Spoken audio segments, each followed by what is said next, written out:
Morning my dear students, how are you.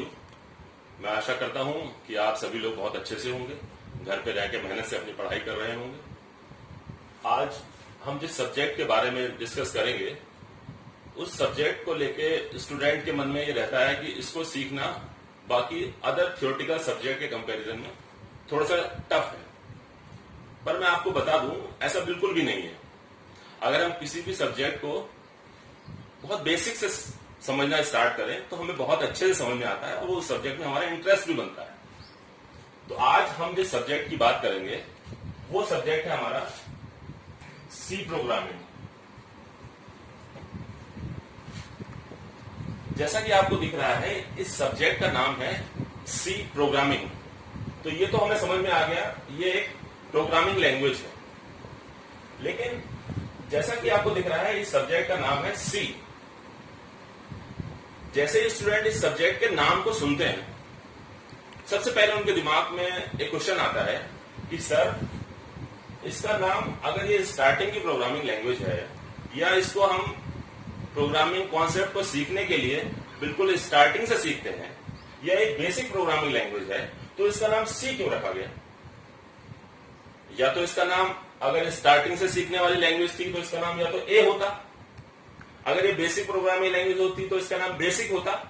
तो आखिर इसका नाम सी क्यों रखा। किसी भी सब्जेक्ट को सीखने से पहले हमें ये जानना बहुत जरूरी होता है कि आखिर हम उस सब्जेक्ट को क्यों सीख रहे हैं, उस सब्जेक्ट को सीखने का, पढ़ने का मोटिव क्या है, और उस सब्जेक्ट को सीखने के बाद हमारे इन फ्यूचर क्या एस्पेक्ट्स हैं, हम उस सब्जेक्ट को सीखकर आगे क्या कर सकते हैं, क्या क्या क्या यूजेस हैं उस सब्जेक्ट के। तो सबसे पहला, जैसे हमारे दिमाग में क्वेश्चन आया था कि सर, इस सब्जेक्ट का नाम ही बड़ा अजीब सा है, सी प्रोग्रामिंग, तो इसका नाम सी क्यों पड़ा। पहले हम इस चीज को डिस्कस करते हैं, उसके बाद हम ये डिस्कस करेंगे कि आखिर इसके क्या क्या यूजेस हैं। जैसा आपको दिख रहा है, इसका नाम है सी प्रोग्रामिंग। इस कॉन्सेप्ट को समझने के लिए कि इसका नाम सी क्यों पड़ा, ये जानने के लिए हमें थोड़ा बैक में जाना होगा। मैं एक छोटी सी कहानी सुनाता हूं आपको, बहुत ध्यान से सुनिएगा, बहुत इंटरेस्टिंग है, बहुत मजा आएगा और आपको ये बिल्कुल हमेशा के लिए समझ में आ जाएगा कि आखिर इसका नाम सी प्रोग्रामिंग क्यों पड़ा। अब हम बात करते हैं 1960 से पहले की। हम बात कर रहे हैं 1960 से पहले की। 1960 से पहले भी बहुत सारी प्रोग्रामिंग लैंग्वेजेस थी, बहुत सारे प्रोग्रामर्स थे। लेकिन 1960 से पहले जितनी भी प्रोग्रामिंग लैंग्वेजेस थी, वो सारी की सारी प्रोग्रामिंग लैंग्वेज अलग अलग पर्टिकुलर फील्ड्स के लिए थी। जैसे अगर आपको किसी बिजनेस से रिलेटेड सॉफ्टवेयर को डेवलप करना होता था तो आपको बिजनेस ओरिएंटेड प्रोग्रामिंग लैंग्वेज सीखना होता था, यानी बिजनेस से रिलेटेड प्रोग्रामिंग लैंग्वेज को आपको सीखना होता था, तभी आप बिजनेस से रिलेटेड प्रोग्राम को या बिजनेस से रिलेटेड सॉफ्टवेयर को डेवलप कर सकते थे।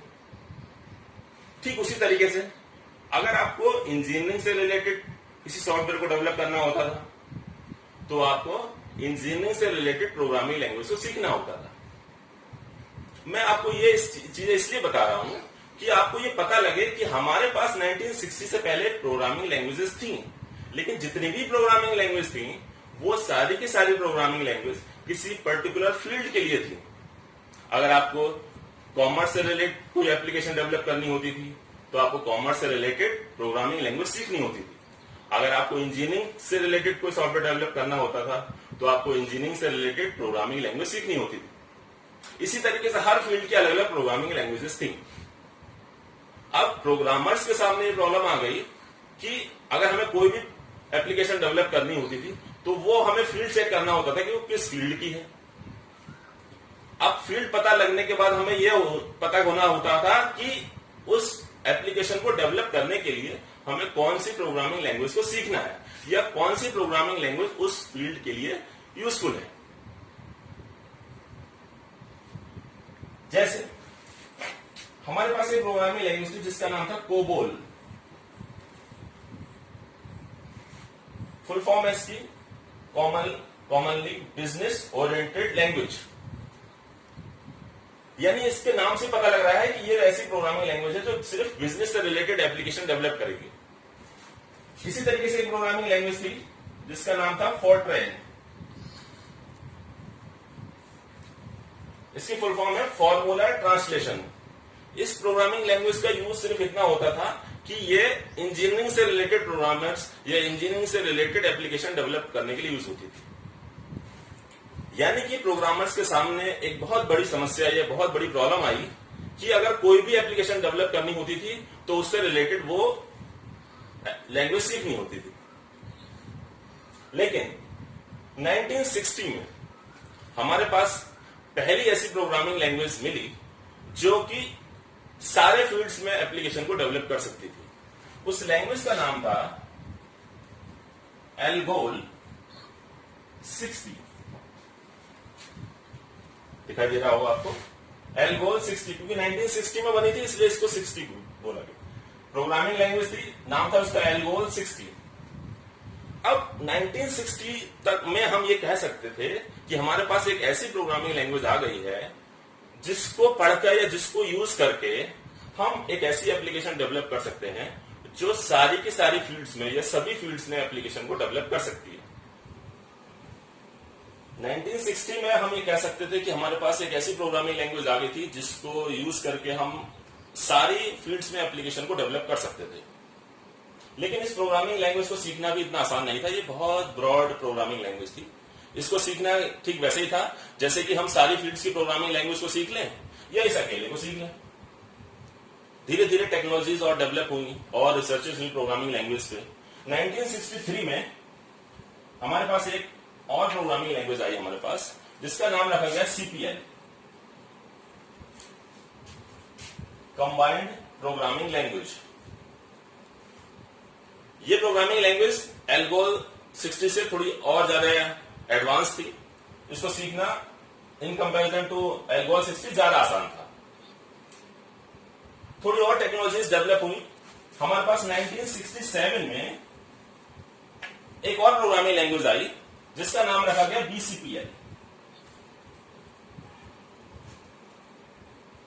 मैं फुल फॉर्म आपको बता दे रहा हूं, अगर आपको बोर्ड पर नहीं भी दिख रहा होगा तो आप सुन के भी समझ जाएंगे कि इसकी फुल फॉर्म क्या है।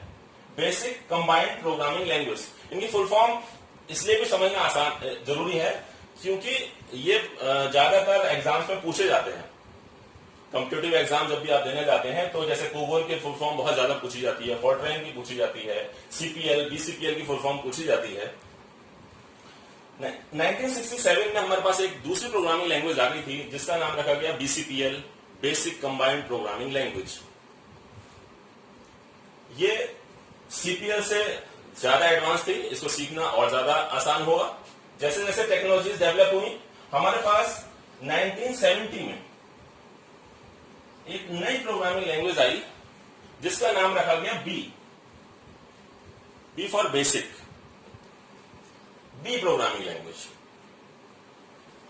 इस प्रोग्रामिंग लैंग्वेज को सीखना बाकी अदर प्रोग्रामिंग लैंग्वेज जो इससे ऊपर थी उनसे सीखना और ज्यादा आसान हुआ, यानी प्रोग्रामर्स के लिए और ज्यादा सुविधा उपलब्ध हुई। अब हमारे पास 1972 में एक साइंटिस्ट थे जिनका नाम था डेनिस रिची। मैं यहां लिखता हूं,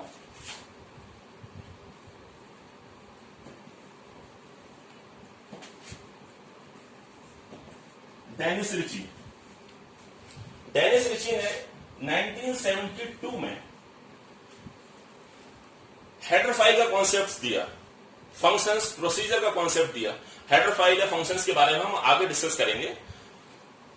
और इन प्रोग्रामिंग लैंग्वेज को या प्रोग्रामर्स के लिए एक ऐसी प्रोग्रामिंग लैंग्वेज और एक आसान प्रोग्रामिंग लैंग्वेज थी जिसका यूज करके हम सारी फील्ड्स में प्रोग्राम्स को डेवलप कर सकते थे या सारी फील्ड्स में एप्लीकेशन को डेवलप किया जा सकता था। क्योंकि ये programming language B programming language के बाद में आई थी, या इससे पहले की जो प्रोग्रामिंग लैंग्वेज थी उसका नाम बी था, इसीलिए इसका नाम पड़ा सी। तो हमारा भी क्वेश्चन क्लियर हो गया होगा कि आखिर इसका नाम सी प्रोग्रामिंग क्यों पड़ा या हम इसको सी क्यों बोलते हैं।